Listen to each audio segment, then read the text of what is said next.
پر اس کا تذکرہ کیا تھا اور کل شیخ محترم نے بھی اس کا تفصیلی طور پر ذکر کیا تھا، اس لیے میں مناسب یہ سمجھتا ہوں کہ کسی دوسری چیز پر گفتگو کیا جائے۔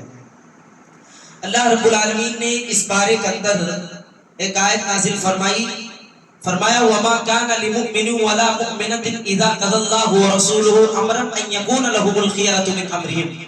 اللہ نے کہا کوئی مومن مرد اور کوئی مومنہ عورت، اللہ رب العالمین کا جب کوئی حکم آ جائے، اللہ کا کوئی آرڈر آ جائے تو پھر اسے اپنا کوئی اختیار باقی نہیں رہتا ہے۔ یعنی اللہ رب العالمین کا فرمان، اللہ کے رسول کا فرمان اگر آ گیا تو شریعت کا کوئی بھی معاملہ ہوگا تو اس میں ہمیں بیک فٹ پر آنا پڑے گا، ہمیں پیچھے ہٹنا پڑے گا، پیچھے آنا پڑے گا۔ یہ اللہ رب العالمین نے کہا۔ دراصل مسئلہ یوں ہے کہ حضرت زینب بنت جحش رضی اللہ تعالی عنہ، زینب بنت جحش رضی اللہ تعالی عنہ، حضرت زینب کون ہے کوئی بتا سکتا ہے؟ حضرت اللہ کے نبی صلی اللہ علیہ وسلم کی بیوی بھی تھی اور بیٹی بھی تھی، بیٹی کا بھی نام تھا حضرت زینب رضی اللہ تعالی عنہ۔ زینب بنت جحش رضی اللہ تعالی عنہ یہ اللہ کے نبی کی بیوی تھی، لیکن اس سے پہلے حضرت خدیجہ رضی اللہ تعالی عنہ نے اللہ کے نبی کریم صلی اللہ علیہ وسلم کو ایک غلام ہبہ کیا تھا۔ جب انہوں نے شادی کیا تھا تو حضرت خدیجہ رضی اللہ تعالی عنہ نے اللہ کے نبی کو ایک غلام ہبہ کیا تھا۔ اس غلام کا تذکرہ اللہ رب العالمین نے قرآن مقدس کے اندر بھی کیا ہے، اور اس غلام کا نام زید بن حارثہ تھا، جس کو اللہ کے نبی کریم صلی اللہ علیہ وسلم نے منہ بولا بیٹا بنا لیا تھا۔ زید بن حارثہ کی شادی اللہ کے نبی کریم صلی اللہ علیہ وسلم زینب بنت جحش سے کرانا چاہتے تھے۔ نکاح کا پیغام بھیجا بھی اللہ کے نبی کریم صلی اللہ علیہ وسلم نے، لیکن چونکہ زینب بنت جحش رضی اللہ تعالیٰ عنہ خاندانی لڑکی تھی، مالدار اور امیر گھرانے کی تھی، اس لیے اور زید بن حارثہ کو حضرت خدیجہ نے ہبہ کیا تھا اللہ کے نبی کریم صلی اللہ علیہ وسلم کو، تو اس لیے وہ ان دونوں کے درمیان جو چیز حائل ہوتی تھی، درمیان میں آتی تھی، وہ یہ تھی کہ ایک غلام آزاد کردہ غلام ہے اور میں خاندانی لڑکی ہوں، میں ان دونوں کا نکاح نہیں ہو سکتا ہے۔ نبی اکرم صلی اللہ علیہ وسلم نے ان دونوں کا نکاح زبردستی کرا دیا، اللہ تعالیٰ زبردستی نہیں نکاح کرا دیا۔ جب دونوں کا نکاح ہو گیا تو بھی اللہ کے نبی کریم صلی اللہ علیہ وسلم کے دل میں ڈر اور خوف رہنے لگا، اور نکاح کے پیغام کو پہلے ٹھکرا بھی دیا گیا تھا، لیکن اللہ کے نبی کریم صلی اللہ علیہ وسلم لگے رہے، پیچھے ڈٹے رہے، پڑے رہے، تو نکاح ہو گیا، شادی عیاں ہو گئی، بیاں ہو گئی۔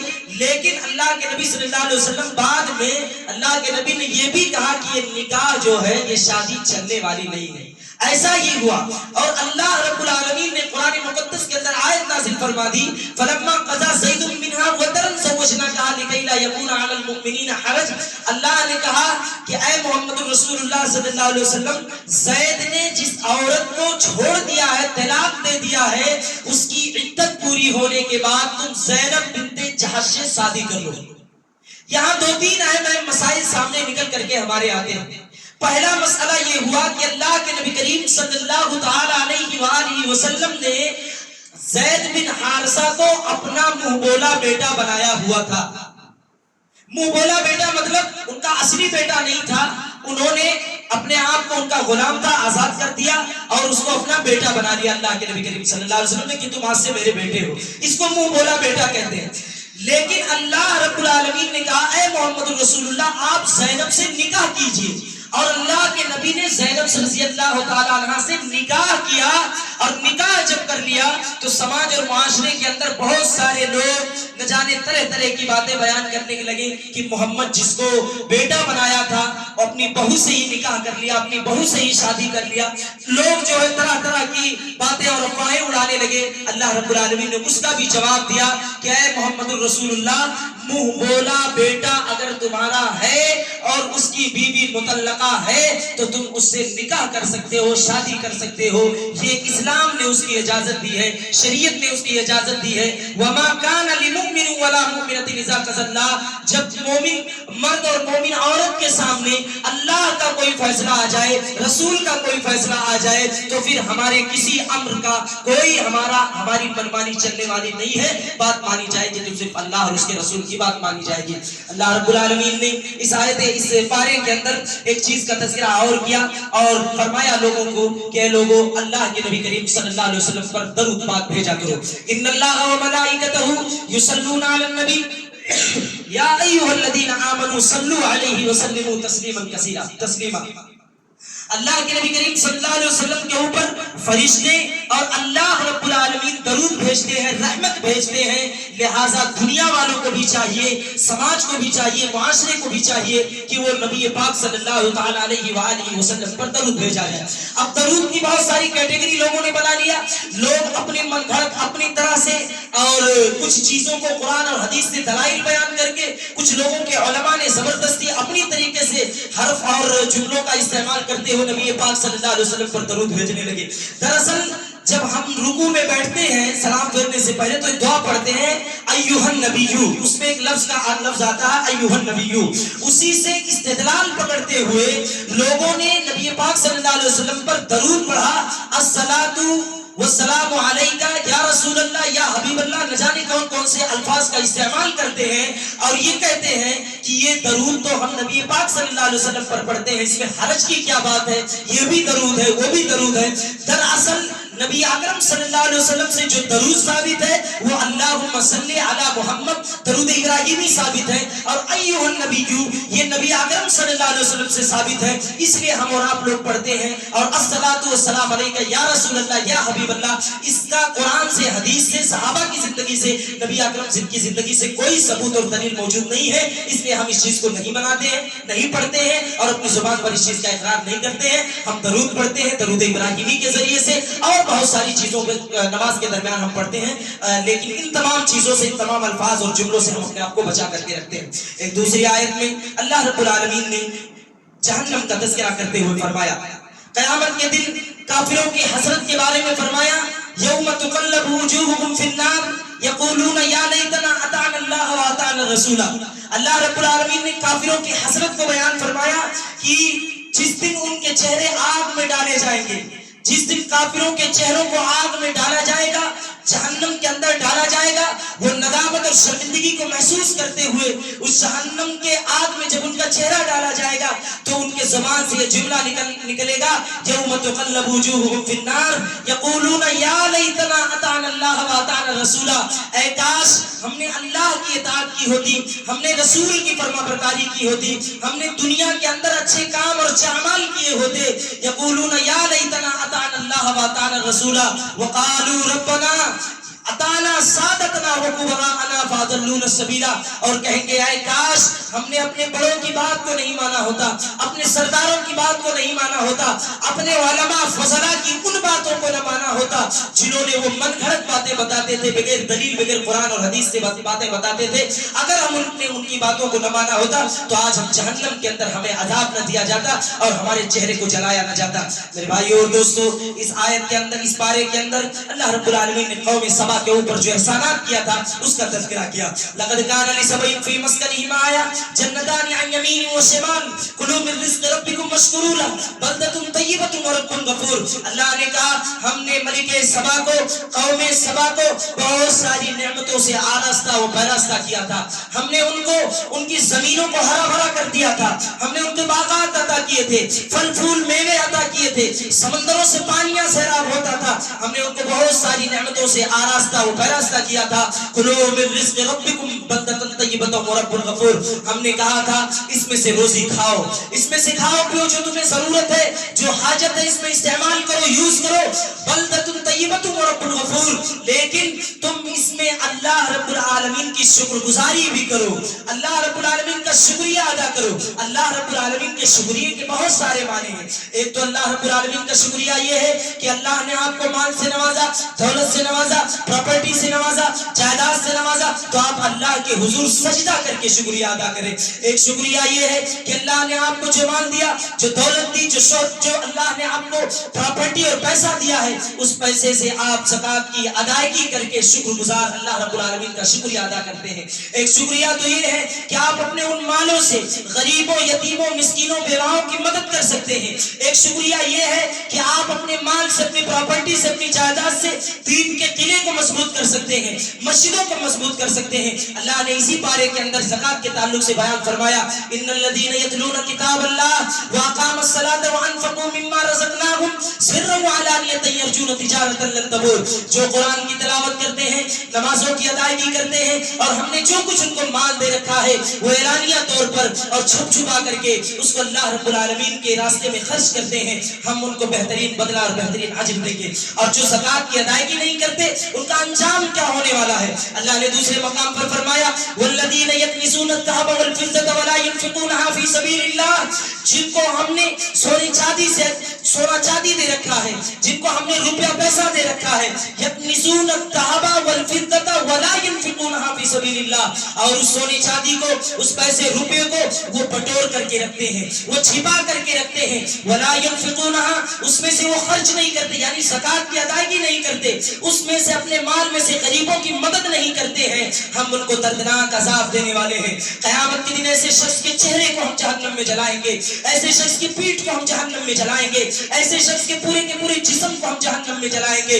اور ایک حدیث کے اندر اللہ کے نبی نے بیان فرمایا, جو زکات کی ادائیگی نہیں کرتا ہے, کل قیامت کے دن اللہ رب العالمین اس کے مال کو, اس کے جسم کو اس کے گردن میں لٹکائے گا اور کہے گا, لے دنیا کے اندر یہ تیرا مال تھا, لے اس کو گھوم لٹکا کر کے اپنے گلے کے اندر, اس مال سے تو نے زکات کی ادائیگی نہ کی تھی. میرے بھائیو اور دوستو, ہماری زندگی کا جو مقصد ہے اس دنیا کے اندر آنے کا, اپنے ان مقاصد, ان اصول اور ان ضابطے کے تحت ہمیں اپنی زندگی گزارنی چاہیے. اللہ نے آپ کو مال دیا ہے, یہ مال آپ نے نہیں کمایا ہے, یہ مال اپنی حکمت و دانائی سے نہیں عطا کیا ہے, آپ نے محنت کیا, اس محنت کا پھل رب نے دیا ہے.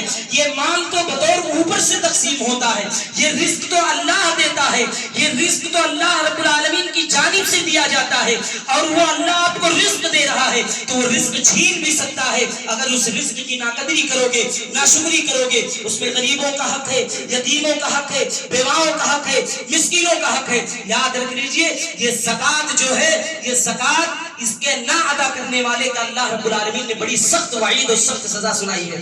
آج ہمارے پاس اللہ رب العالمین نے ہم کو صاحب نصاب بنایا. بعض لوگ تو اس میں پھنسے ہوئے ہیں کہ 750 تولہ اور 85 گرام, 750 تولہ اور 85 گرام میں پھنسے ہوئے ہیں صاحب, کہ ہمارے پاس تو 7.5 تولہ ہے اور مولانا 7.5 تولہ کہہ رہے تھے اور 85 گرام بتا دیے بھیا. اب تو ہم تو بچ گئے, 15 گرام سے بچ گئے. میرے بھائیوں, ہماری ہر عمل ہماری نیت پر ڈیپینڈ ہے. کروڑوں روپیہ خرچ کر دو, اربوں روپیہ خرچ کر دو, پوری جائیداد لٹا دو, اگر نیت نہیں ٹھیک ہے تو ہمارا خرچ کرنا بیکار اور ضائع اور برباد ہے.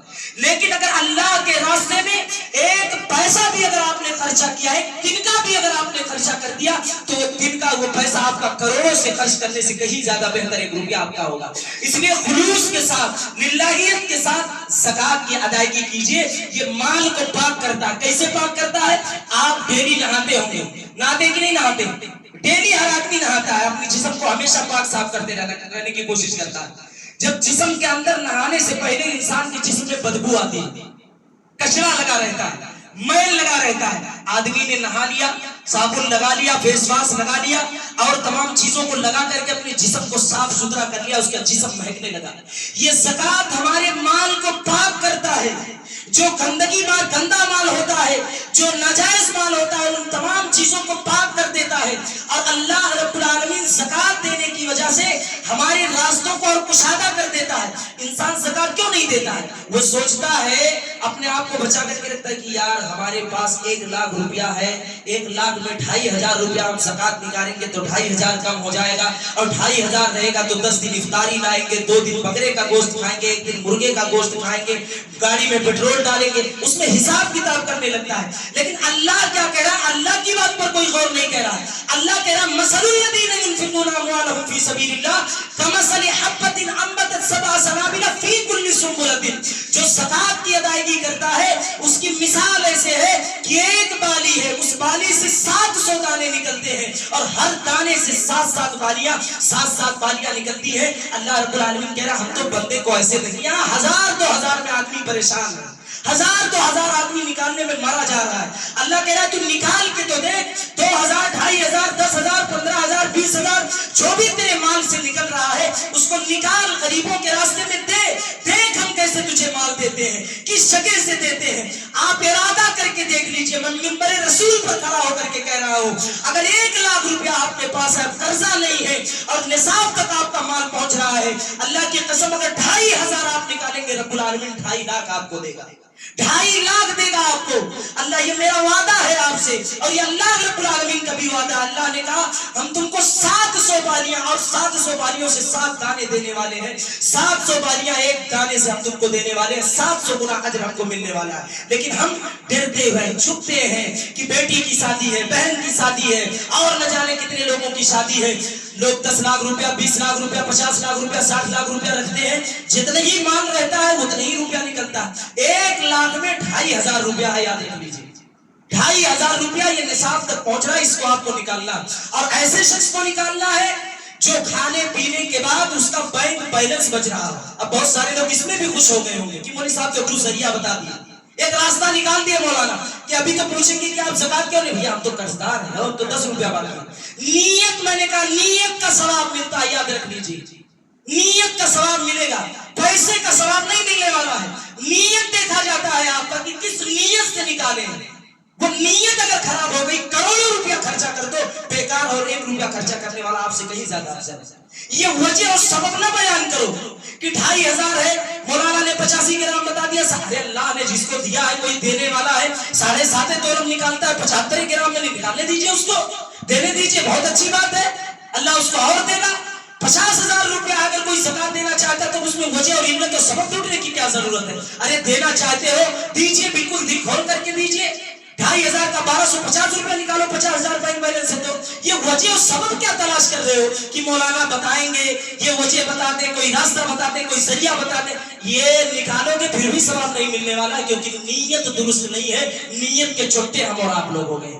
نیت کو درست کرو، اور 1 لاکھ روپیہ اگر ہے ایمانداری کے ساتھ 2,500 روپیہ نکال کر کے دے دو۔ مائیں اور بہنیں بھی ہیں، سوال کرتی ہیں مولوی صاحب ہمارے 84 گرام ہے، 83 گرام ہے، 80 گرام ہے، تو ہم کیا کریں؟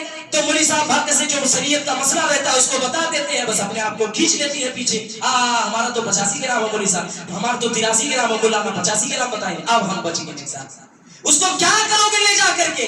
قبر کے اندر آپ کا مال کوئی لے کر کے جائے گا؟ ابن آدم جو ہے، حدیث کے اندر آتا ہے ابن آدم کا مال کیا ہے؟